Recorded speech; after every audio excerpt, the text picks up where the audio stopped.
Nothing but fun. Where are you? Where'd you go? There I you don't are. know. I'm here.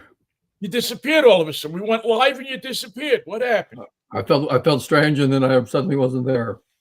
Somebody's trying to tell me something. Don't make that guy disappear. Keep him around. I hate is who was I? Oh no, I can't talk about that on the air. Okay, I was going to tell you a story about a Godfather-related story, but I can't. I Nope, can't blow can't do somebody it. anonymity. Anonymity. But I was going to ask you, when's the last time you've been to Gracie Mansion? When's the last time I've been to Gracie Mansion? Damn, it's not one of my regular haunts. I don't know, years ago at least.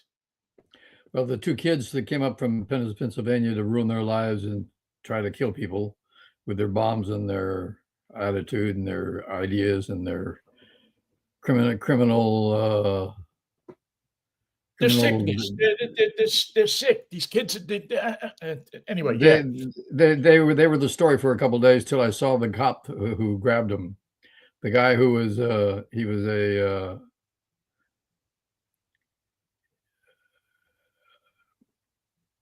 an officer of the NYPD, but he was a executive officer.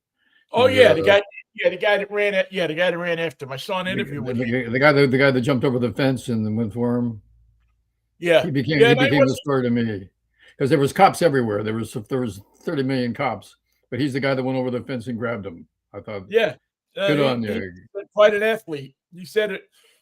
He said in an interview yesterday. I guess that. I think I saw it yesterday. He said, you were supposed to keep in shape. You never know what's going to happen. And I don't know. He's you, an older guy, man. you never know over here. You never know what you got to do. You got to keep in shape. I'm supposed to be protecting the people in New York. That's what I do. See, That's New what I York do. cops are a whole different breed, man. It's not, they don't walk around. Now, I'm going to say for the most part, they don't walk around in the flak jackets. They don't walk around looking like military. They look like cops. Cops. They look like workers in blue shirts. Short I mean, they sleeve. look like cops. What did you And call the cops in your neighborhood? What names did you have for them? Blockhead and Meathead? oh yeah, TV Joe and Meathead, Richie the Meathead. New You know, Yorkers through and through. it was funny with Richie. Richie was a beat cop, and so he didn't have a patrol car. He just walked up and down 82nd Street, just What making a sure job. everything was okay. And the beat cops used to wear those long coats. Oh yeah, beautiful. I mean, they looked like cops, man. They just had them long, past their knee length coats. And when he had to run after somebody, he couldn't do it because that coat would get. I remember It's watching a few times. tight down there by the knees. Yeah, that coat is getting away, man. And Richie wasn't a young guy nor an in shape guy, but he caught his share of guys. He caught it. The good thing about Richie is he had a rapport with the shopkeepers and the people on the street. So if somebody was He was on their messing up side. the street, they helped him out. TV Joe, they were RMPs. They were radio motor patrols. So they had a little bit of. They had different. They They usually had cruised technology around. on their side. Well, they had the shirts. They wore shirts and short jackets, or short coats. But they had those nice coats that the buttons kind of went crooked. Oh yeah, Buttons they buttoned up. It was like a John Wayne shirt. yeah. It was it was really cool. It was really cool. But yeah, no, I'll still say to this day, man, I won't mess with the New York cops. They're still the best police force in the world as far as I'm concerned. They are they make their share of mistakes like everybody else. but I'd say less than a lot of other people. And generally, generally, um, they have, it's a police force that is in tune with the city of New York. They know Well, what. we got a police force here. They're waiting for the Iranians to fly drones somehow from Iran to L.A. I don't know how they're going to do that. Somebody asked Pete Hegseth about that in his ridiculous press conference this morning, and he didn't know. I don't know. Maybe they're going. Maybe they're not. I don't think they're going. Maybe they're already there. Maybe they got drones up by the Rose Bowl. Go check it out. I don't know.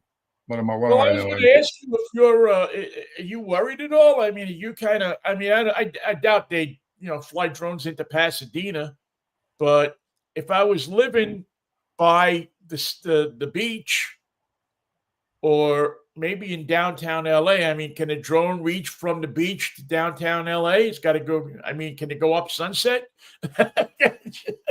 It can go where it wants to go, but I just don't know how they got one here. Well, if I would be especially careful because this Sunday is the Oscars. Hollywood shut down.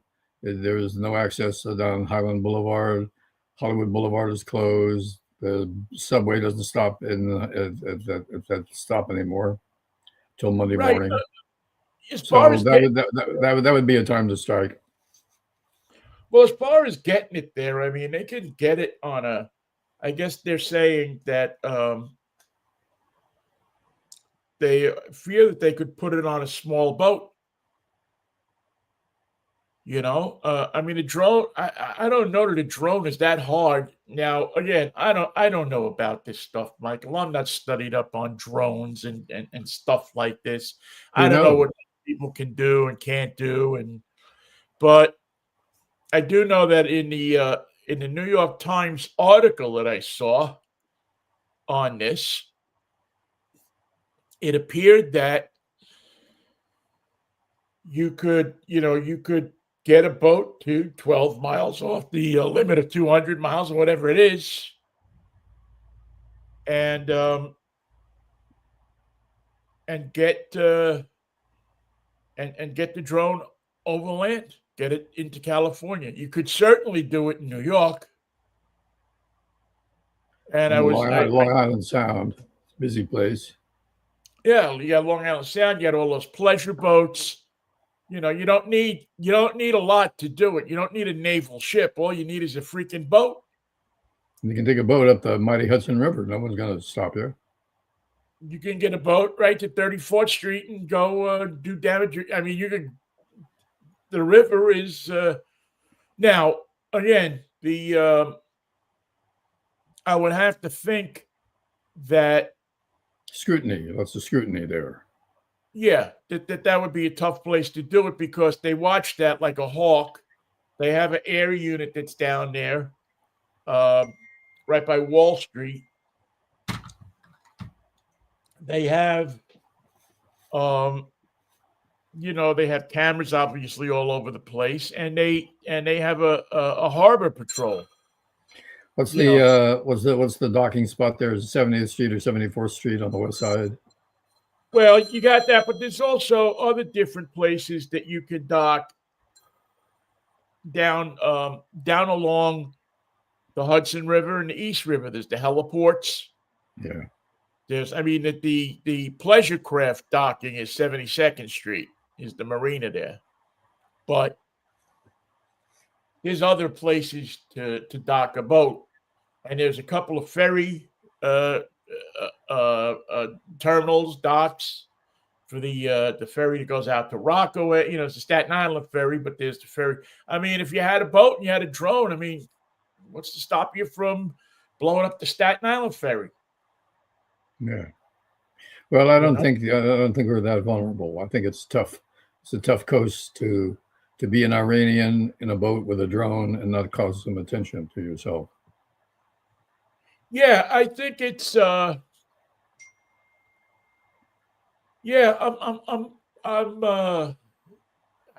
wonder though if the West Coast, because it has such an expansive coast, so wide open, that it's a lot more wide open. I mean, the coast by New York City. Now, the one thing that I've always worried about, and I've always questioned the logic in putting this plant where they have put it, is the Indian Point nuclear plant, which is 25 miles north of New York Hudson Valley. City, right on the Hudson River. And it always has been a fairly accessible place. Now, again, I haven't been back there in 5 years, but I know that when I went back a couple of times when I lived in Pittsburgh and went up to the Hudson Valley, as a matter of fact, one time I remember camping right within line of sight of the Indian Point nuclear plant. Could you hear it humming? You heard all of the you would hear all the action going on, the trucks and stuff and cars and I thought it was odd that nobody ever came up to my van in Let's have the a look. middle of the night, knocked on the door. Said, "What are you doing here?" Yeah. Now I don't know. That place is supposed to be pretty big, pretty well enforced. I mean, the lot's pretty big, so I don't know. I don't know. I have to think that there's been a wide amount of money spent to make sure that if a drone hit that thing, I mean, you'd have to probably hit that thing with a bomb to do something to it. Well, this is Or an the age of the airplane. bomb, the drones and the bombs, but there's something as vulnerable as the Strait of Hormuz. By the way, I've been calling it the Straits of Hormuz. It's not. It's a single strait. The Strait of Hormuz. So I apologize for that, and somebody from Iran will take your apology. And I refer you to the little boats that are putting out mines, and the 2-mile wide deep trough that has to be navigated, that no one thought about, that no one considered, that no one took care of, that no one operated on.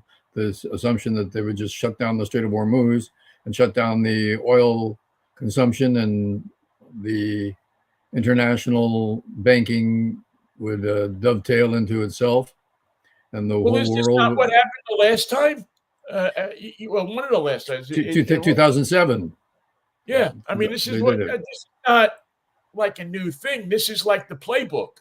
No, but Don and Hegseth and the idiots that run the government, they don't remember anything. They have no memory of history, and all the officers from the Joint Chiefs, nobody bothered to say, "Hey, you can't do that. The Strait of Hormuz will close, and you don't want that." No one brought it up. No one mentioned it. No one accounted for it. No one covered for it. They just forgot. It's the most obvious thing on the map. It's so fucking obvious on the map, and nobody cared. Nobody did anything. And Pete Hegseth today, during his press conference, I was up all night, so I saw it live. The man is not right. He is angry, upset, full of emotion, and he's not stable. He's not a regular guy. He's not who you want in that job right now. He's a talk show host. Worse. You got a talk show caller running the country, and a talk show host as your Secretary of War. I'm surprised. And the general he had with him was a mealy mouth. I was embarrassed for him. Surprised that Hegseth doesn't pick up when he calls the president, doesn't pick up the phone and go, "Donnie from Queens, you're on." Donnie from Queens, you're up. You got. I mean, that's what you have running things. That's what you had running things in the first administration. You got these people, and we know these people. It's not like we haven't worked with these people before. We know the type, don't we, Ben? Yeah, we know the type. We know who they are, and I wouldn't trust them to drive my car. Never mind run a war. I mean, yeah, they got generals around them.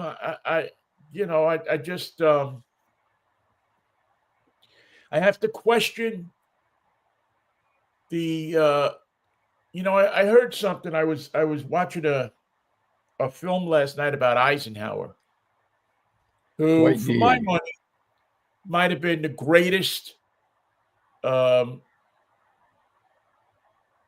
prosecutor of war ever, better than George Washington, better than Ulysses Grant. He might have been the best because he had this sense of being able to listen to the people around him. He had a innate thing of when something was successful, of wanting to know why it was successful and taking it apart and taking the lessons and not being able to be afraid to admit that he was wrong. He understood the stupidity of war. He was talking about that in a quote I saw yesterday. He understood Right. how stupid war is, how you make mistakes and you do stupid things. Plus, he had stupid generals around him. You think somebody gets to be a general, they must know what they're doing. But there were British generals and American generals that didn't have any idea what they were doing, Have any clue. and they were in the way. And one thing that struck me about him is the fact that he well, what was the quote? He wasn't he didn't let loyalty get in the way of making good decisions. It's Which why is he was so good. sort of an army thing, isn't it? Loyalty. Yeah. It seems like it should be, but he didn't let his loyalty to the president. He didn't let his loyalty to his loyalty was to prosecuting the war as effectively as he could to get the least amount of people killed. He knew he was going to get people killed. He knew it, but he just had this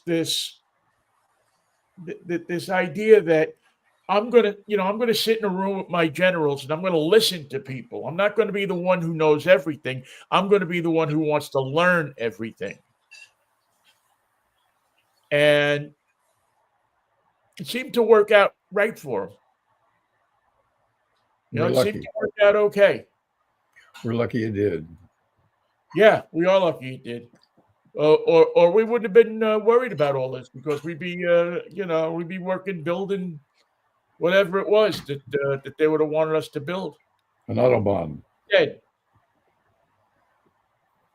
So I don't, I just, listen, I'm not for any war.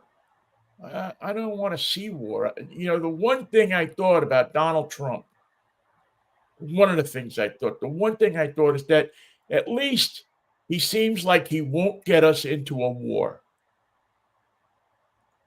At the very least, if he doesn't do that, he can screw up things domestically and we can get out of it. When you start blowing other countries up, when you start blowing people up, that's a whole different story. You make enemies for life. When you blow a We've grill, got him. you make enemies for life. All those people that he thought were going to rise up against the government, not a one stood up. They didn't like him any better than they liked the Ayatollah.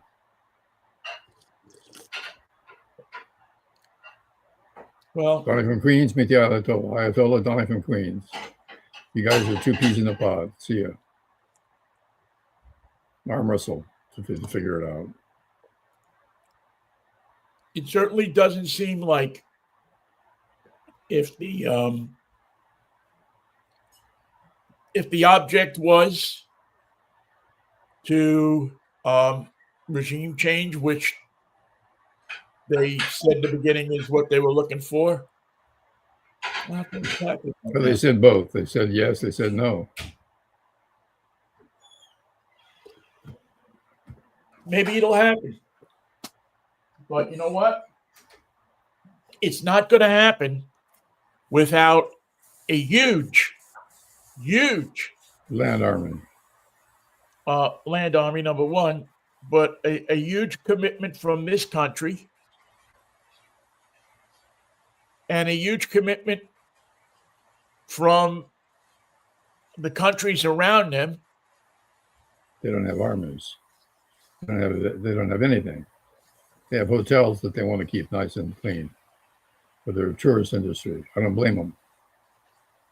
Yeah, I don't know. Now, going after. Listen, if there was a reasonable thought that these people were terrorists and that they were looking to bomb the United States and that they were going to attack this and that and the other thing, I would go along with it more. But it just doesn't. Now, again, it's early.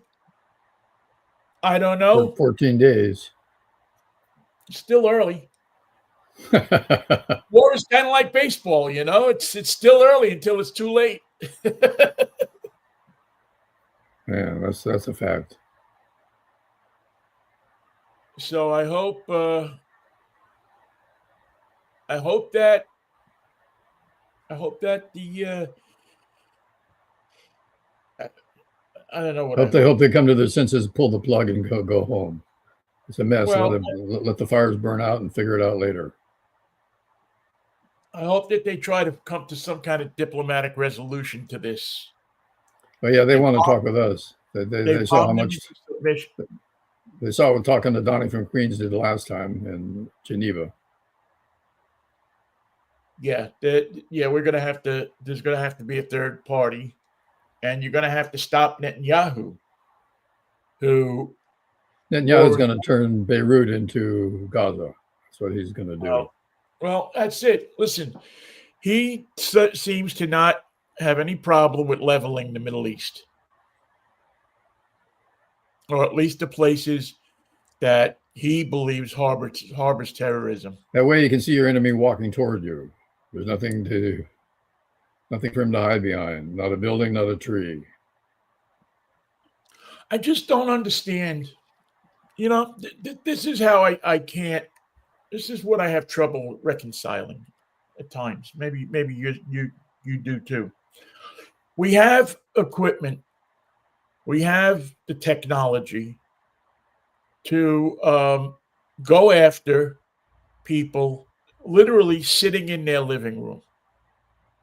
I mean, who was that Iranian guy we blew up a couple of years ago? He was standing on his balcony outside his house, his apartment. Yeah, I know what you mean. Soleimani, something like that.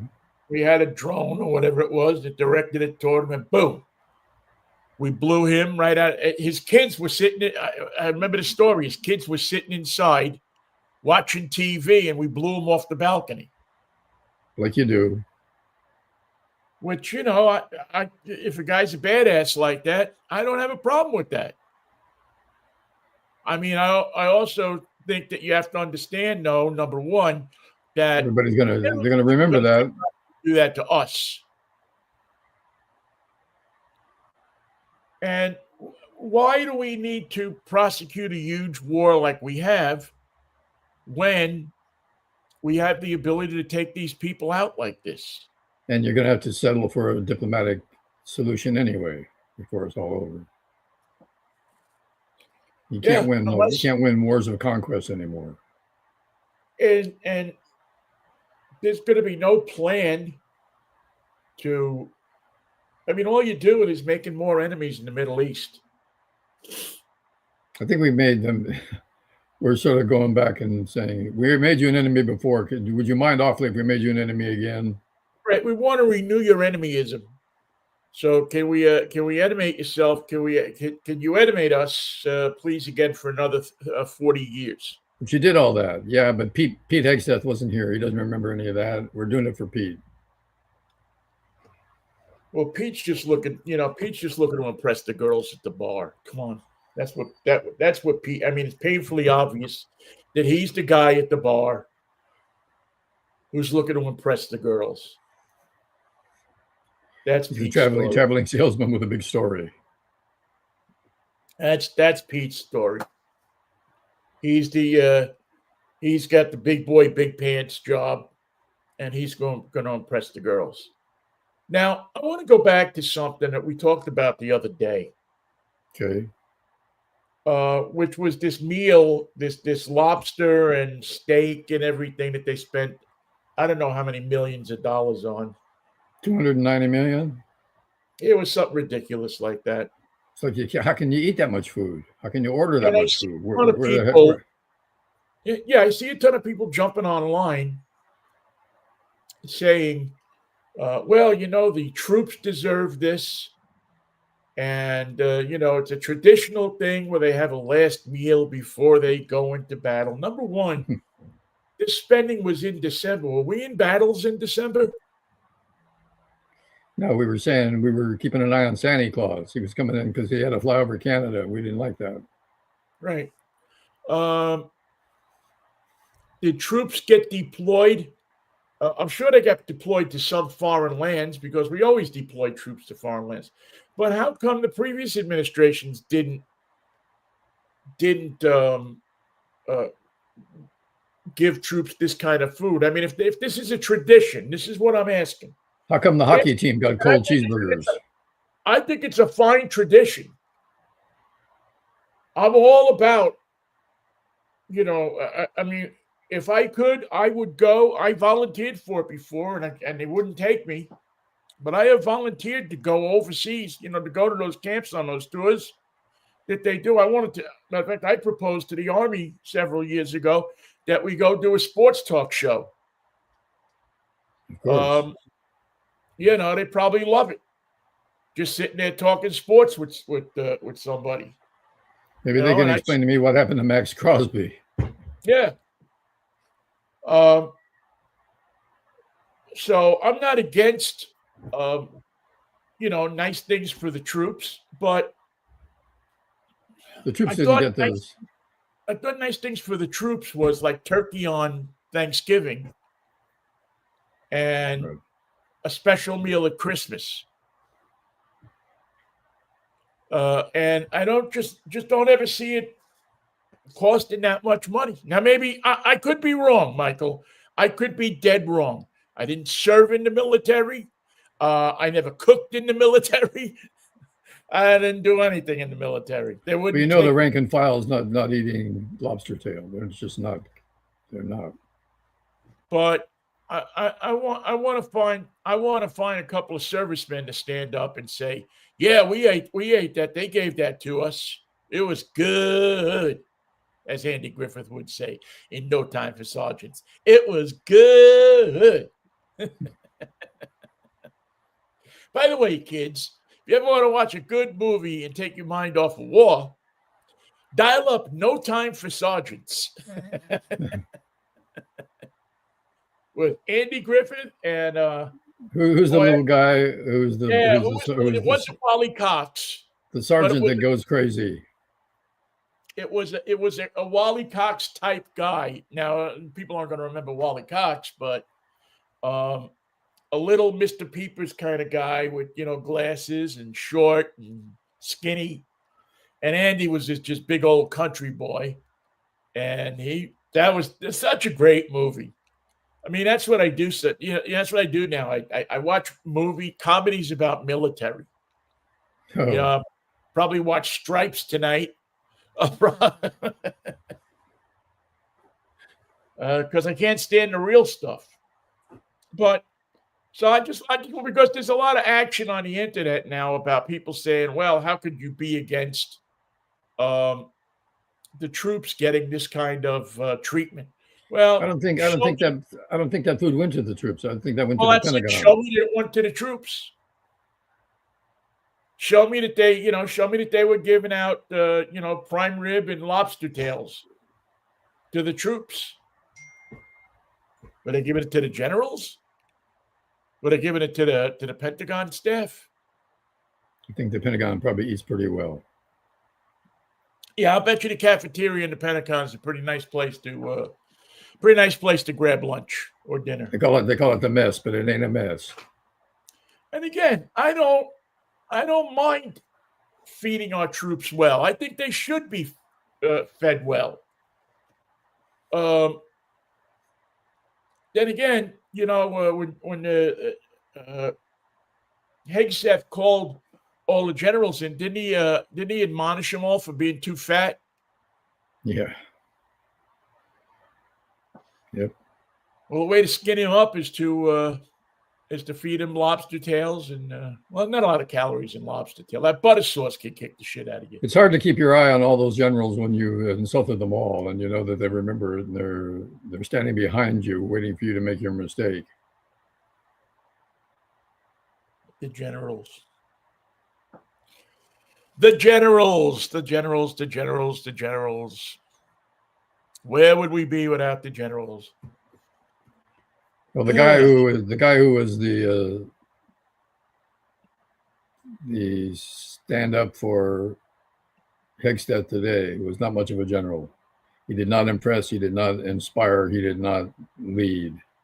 He looked like a paper pusher, and talked like one too. Yeah, I think he was. I don't know if he was Army or Air Force. I can't recall.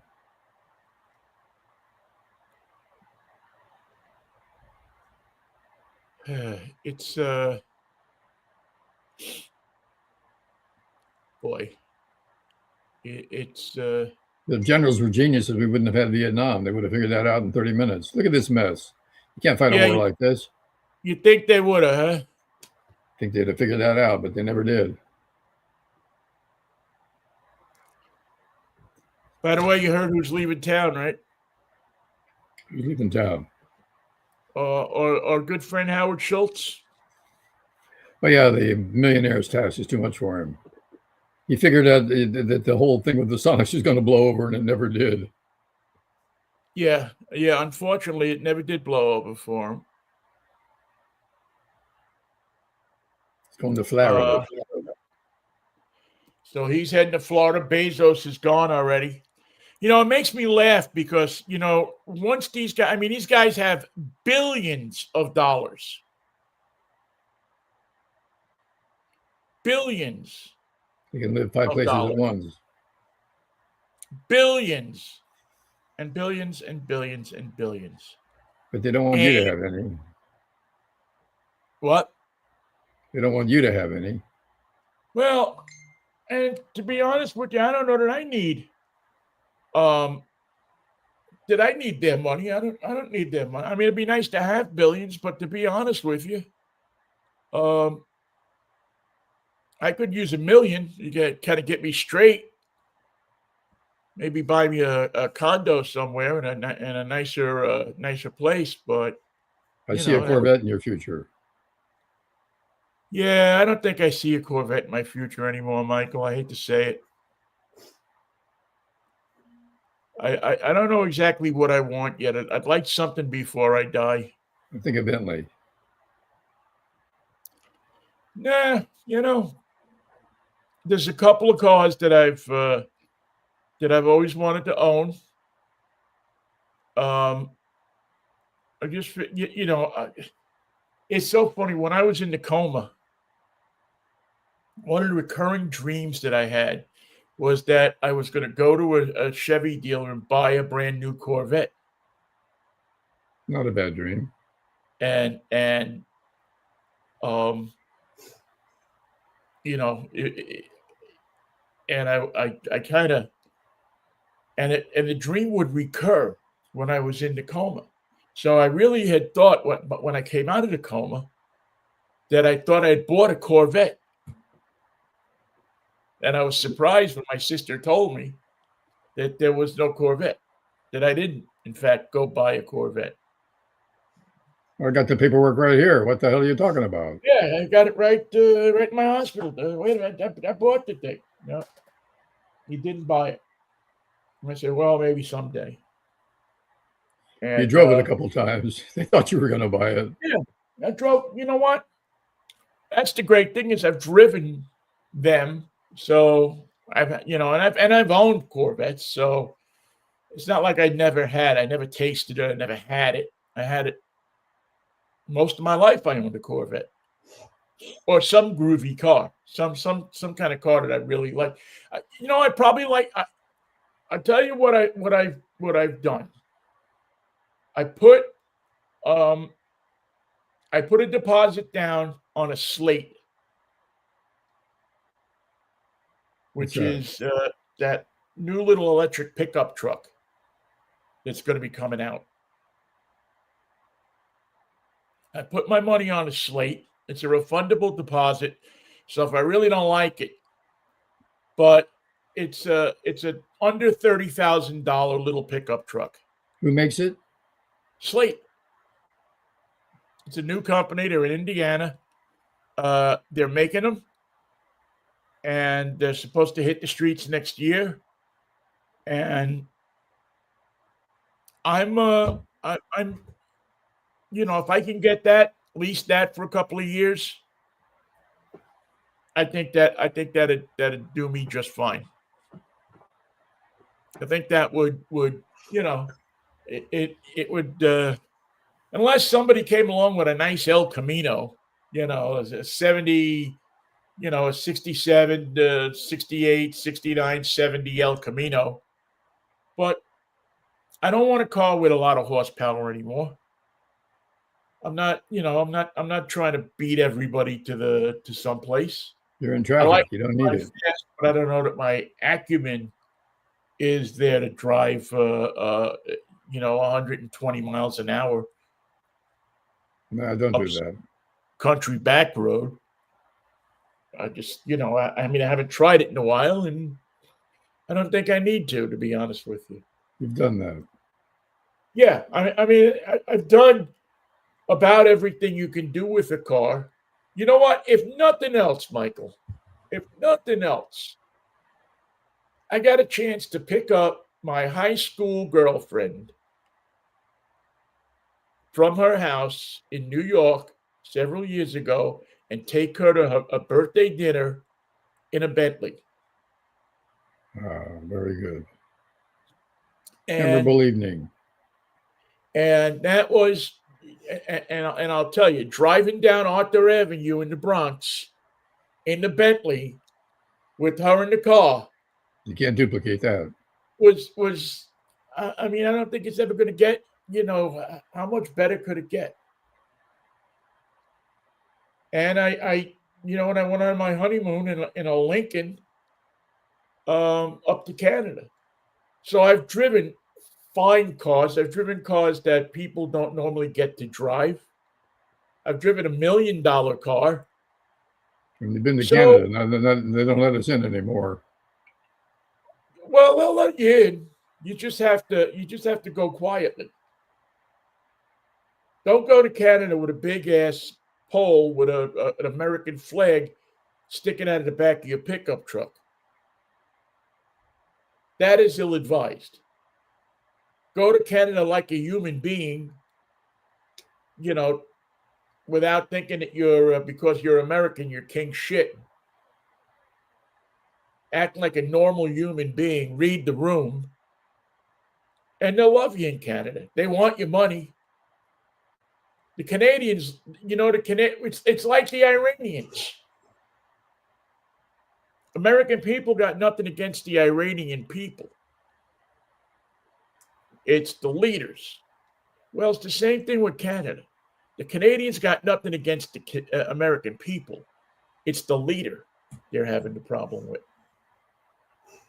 Certainly, they would make room for Pete Hegseth. No, I don't think he'd be able to get in the country, to be honest with you. He sort of stands out. He's not very Canadian in his demeanor. He's got an overdose of testosterone going on, man. And explain this to me. Why is Kash Patel bringing in the UFC fighters to train his FBI agents, the ones that he hasn't fired yet? What are they going to train him to do? Learn how to do that phony fall outside the ring. This is what the world looks like that we're going to be turning over to these kids. Let's face it, we're not part of this anymore. We're just observers now. Can we be critics, or do we have to just be? Well, they'd like it if you just shut up. They are smarter than us. They think they know more than us. Their entertainment system, their value of everything that they see is not related to anything we saw. We grew up and we saw Ozzie and Harriet, and we saw Leave It to Beaver, and we saw all these kind of American It's traditional. Sha Na Na and Jimi Hendrix. Yeah, I mean, we saw much more traditional stuff. And this generation has grown up on memes and TikTok. Songs It's from the all about, 80s are like ancient history. yeah. I mean, we were appalled at seeing Cash Patel swigging a beer in the locker room with the USA team on social media with young people on TikTok and kind of like that. It blew up. It was the best thing he can do. Turns out Trump doesn't like beer. So that turned out to be an error in judgment for Cash. Well, I think it was an error in judgment for all of these guys. These guys don't have judgment. One error after another. You know, The era of the error. and you have a group of people, you have a bunch of people now who see that we're spending billions of dollars a day to Tough fight around. Iran, and they have no hope of buying a house. And we can't beat them. We're fighting them, but we can't beat them. Well, I don't know that we couldn't beat them. I mean, I think we could beat them if we decided we wanted to level the country and didn't give a shit and just, made it into a parking lot. What would we park there, though? Be lots of places to park. Get the Ayatollah to park it for you. The car companies are going to start to feel this too now. The General Motors, as I was doing my research for tomorrow's show, General Motors sells 4 million vehicles a year in the Mideast. Mostly the most profitable vehicles, Tahoes and, Escalades and, the pickup trucks, the money-making vehicles. Big Lincolns. They love the Middle East people, the Arabs love the big vehicles. The super expeditions and the super suburbans. Yep. And well, they got plenty of gas. And so all of those people who, people who voted for Trump, who said, geez, we got to vote for Trump, even though Biden came here and stood on the assembly line with us and stood for the union. Donnie from Queens will take care of us. He won't let us down. All of those people.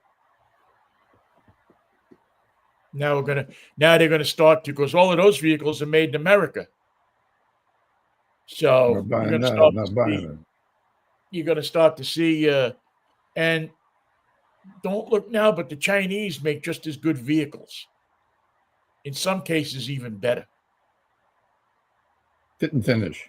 So don't be too shocked if you start seeing a whole lot of BYDs roaming around the Middle East.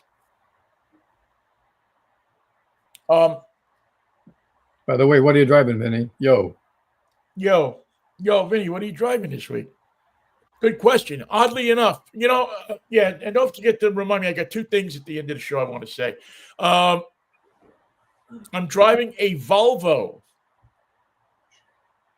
It's the last time you heard of Volvo. A Volvo. I don't even know who makes them anymore. A company named Geely, and they are made in China. Wow. And it's all electric. It's a small crossover, very high-tech car. Everything is located, all the controls are located either on the steering wheel or the center screen. I haven't checked yet to see if it has karaoke. That's my mission today. It's got to have karaoke. Come on. Well, last two electric cars I had karaoke. So I will consider this car to be It's a trend. less than complete if it doesn't have karaoke, but it's a very sharp looking car. It's a small SUV, and it's the EX30 Cross Country, which means it's beefed up to go off road. So you can take this car, and I'll have to see if this is actually true, because I have a little off road track that I take it to up north. But we'll have to see how it performs off road, and how it grips, how it slips, how it goes over a couple of rocks and things. And it's supposed to have a beefed up suspension. It's the Cross Country has I don't know. It's supposed to have like 450 horsepower. Wow. So quick little thing. Like I said, I really didn't get a chance to drive it much between yesterday and today, but this weekend I'll get it out and get it going. We'll hear more about it tomorrow at 11 o'clock. So we'll have some pictures and have some more information on it. But at first blush, just playing with it, I like it. There's a lot of tech in there, and it's always hard when you have a car for a week to figure out where all the tech is. And it's one of those cars that it starts and stops when you walk over to it at the key fob in your pocket. You walk over to it. And I don't like that. I like to know that the car is off before I walk away from it. It's just me. So it runs a little bit. You turn it off, and it still runs a little bit before it turns itself off. You don't turn it off. It turns off when you get out of the car. Oh wow! So what could possibly go wrong with that? That's what that's something I just think there should be an on-off switch in the car. I mean, maybe someday there won't be. But I just don't think we need a car that turns on and off by you just walking over to it. I'd much rather they figure out how to make it so it can park itself. Yeah. That I'm all for. And I think this might be able to, because the Chinese are very tech heavy when it comes to making cars. They love the tech, man. So we'll give it a ride and see how it progresses. So what are the two things you wanted to mention at the end? Excuse me. What are the two things you wanted to mention at the end of the show? Okay, number one, I just want to say congratulations to Dave Grosby, our good friend Gros, who is going to be honored tomorrow night by the Seattle chapter of the American Parkinson's Disease Association, the APDA. Gros has come down with Parkinson's disease. He's another one of a few people in my life that are affected with Parkinson's disease. And he has done a lot of work advocating for Parkinson's disease help for people that have it, and so on and so forth, and research. And they're going to honor him at their banquet tomorrow night. And I would encourage anybody who can to go to the APDA Seattle website. Just Google the American Parkinson's Disease Association website and donate something in Gros's name. That'd be very nice. To the APDA. As I said, they do wonderful work. They helped me a lot when I moved my friend JD from Utah back to California. JD has Parkinson's, and they helped me with a lot of information and showed me a lot of little tricks and pointed me in the right direction about a lot of stuff that I had no idea. My uncle had Parkinson's disease, and none of this kind of help was available for him. My father died of Parkinson's. So, there wasn't much around. You got it, and they put you over in a corner and told you to wait till you die. That's about it. now. Hasn't changed so much. The medicine's the same. The research is ongoing, but I don't know that they're anywhere near a cure or anything that resembles a cure. Well, for one thing they do have, and this was interesting. I was friends with one of the doctors that developed this in Pittsburgh. Is they have they can do a brain put a device in your brain now A deep brain surgery. that deep brain surgery that can correct the shaking and a lot of the stuff, the balance issues that most Parkinson's people are shaking, that most Parkinson's people have to deal with, and Yeah. that surgery is available, and it makes a world of difference, especially if you contract it at a young age. I don't know so much about an older age, but I know if you contract it at a young age and you're a candidate for it, it can do wonders. Well, So, I see that my picture is frozen. Can you hear me? yes, I can hear you. Okay, Yes. I can't. I'm frozen, but I just want you to know I'm here. Okay, wait, and then the second thing I just wanted to do is I wanted to wish my sister a happy birthday. My sister is I won't say how old she's turning today, but my sister Marianne, my closest sister, and my the woman who, when I was in that coma that I was talking about before, I wouldn't be alive without her. I would have been dead without Marianne. It's plain and simple.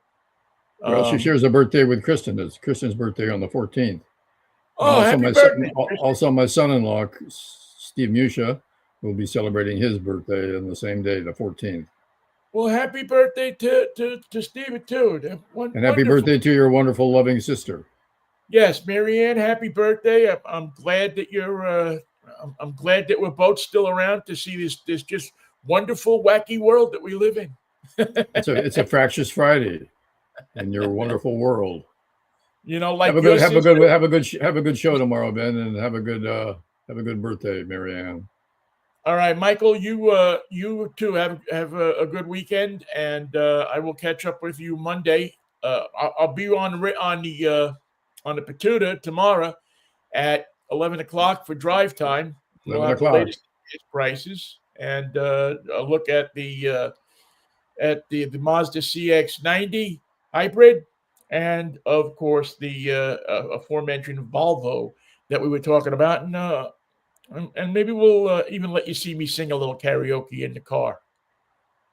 Till then, peace. I'll see you tomorrow at 11 if the Lord's will and the creek don't rise. Mikey, peace, love, and Manischewitz. Happy birthday, Kristen. And happy birthday. See you on Monday. All right, Vin. Peace, have a great one. Baby. What a wine. I'm telling you, it's a fabulous wine. See ya.